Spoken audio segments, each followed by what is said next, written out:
Hi guys, welcome back again. Today I will give my speech with the topic mental disorders in childhood. I will give my explanation why I chose this topic in the description box. I'm happy because nowadays more and more people are willing to accept, learn, and pay attention to mental disorders or mental health. But has the question arisen, can a child have a mental disorders too? If a question like that ever arises in your mind, then hopefully my speech this time can be an answer. I hope my speech will give you some new information about mental disorders.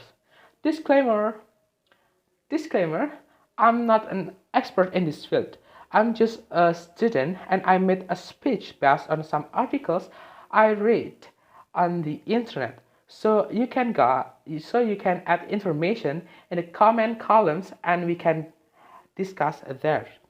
Once again, I remind if I make a speech this time with the hope that this can be useful for everyone who sees it.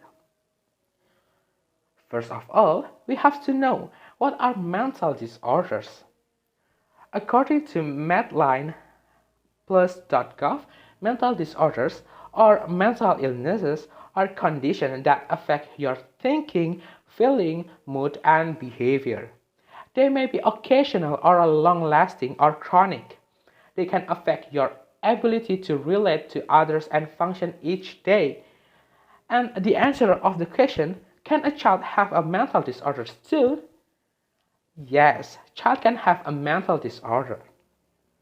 According to Holodoc article, there are several symptoms that can be identified when a person is a baby. This can be influenced by inappropriate sleep patterns and frequent mood swings. For example, a child who cries a lot since he was a baby. Don't forget, the way parents treat their children also has an effect. In fact, this is a bigger cause than any other. However, identifying mental disorders in children is not easy. The reason is children are different from adults in terms of physical, mental, and emotional changes from development and growth that occur naturally.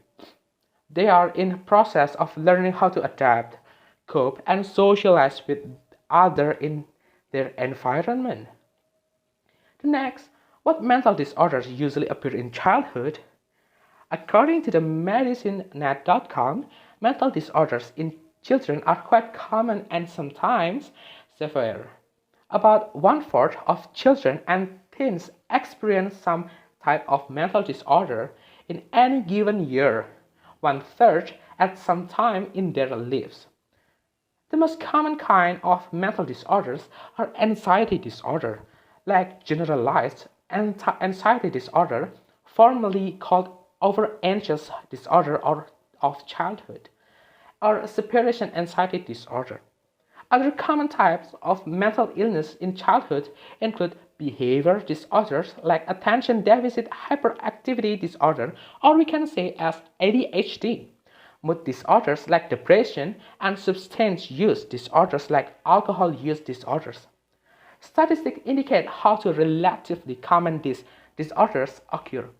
ADHD affects 8% until 10% of school-aged children. Depression occurs at a rate of about 2% during childhood and 4% until 7% during adolescence, affecting up to 20% of adolescents by the time they reach adulthood. In teens, more frequently than in younger children. Addiction, eating disorder, bipolar disorder, and less often early onset schizophrenia may manifest. Not as commonly occurring developmental disabilities like autism spectrum disorders can have a significant lifelong impact on the life of the child and his or her family. Autism spectrum disorder is a developmental disorder characterized by impaired development in communication, social interaction, and behavior. Statistics about autism spectrum disorders include that it afflicts 1 out of every 59 children a 50% increase from 2016 until 2018.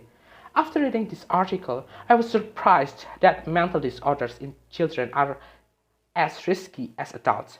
Then, what are the symptoms of a child have a mental disorder? According to mayoclinic.org, there are symptoms of a child having a mental disorder. 1. Persistent sadness that lasts 2 weeks or more. 2. Withdrawing from or avoiding social interaction. 3. Hurting oneself or talking about hurting oneself. 4. Talking about death or suicide. 5. Outburst or extreme irritability. 6. Out of control behavior that can be harmful. 7. Drastic changes in mood, behavior, and personality. 8. Changes in eating habits. 9. Loss of weight. 10. Difficult sleeping. 11. Frequent headaches or stomachs. 12. Difficulty concentrating. 13. Changes in academic performance. And the last is avoiding or missing school. What are the causes and risks of children experiencing mental disorders? Unfortunately, mental health disorders in children do not have a definite cause, such as only the cause of mental disorders experienced by all ages. However, there are three factors that cause children to have a mental disorders, including first, biological, such as gender differences, also have an effect on a child's mental disorder. It is said that a girl is more at risk of experiencing mood disorders and depression than a boy.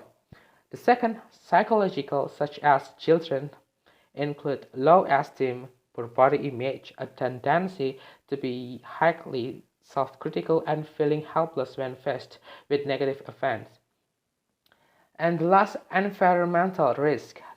Childhood mental illness may be a reaction to environmental stressors, including trauma such as being a victim of verbal, physical, or sexual abuse, the death of a loved one, school problems, or being a victim of bullying or peer pressure. Then, after discussing the above question, will arise new question: is it possible to prevent mental illness in children?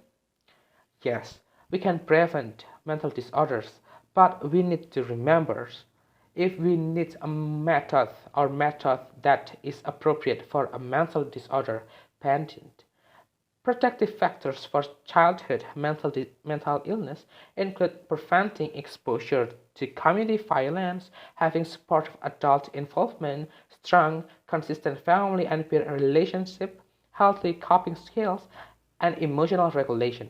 Children and adolescents of mentally ill parents tend to be more resilient when children are better able to focus on age-appropriate tasks in their lives on their relationships and are able to understand their parent illness.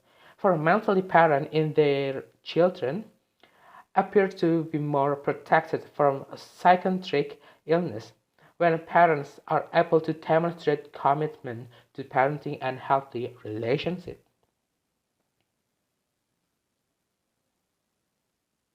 So guys, I think that's all for me. So goodbye.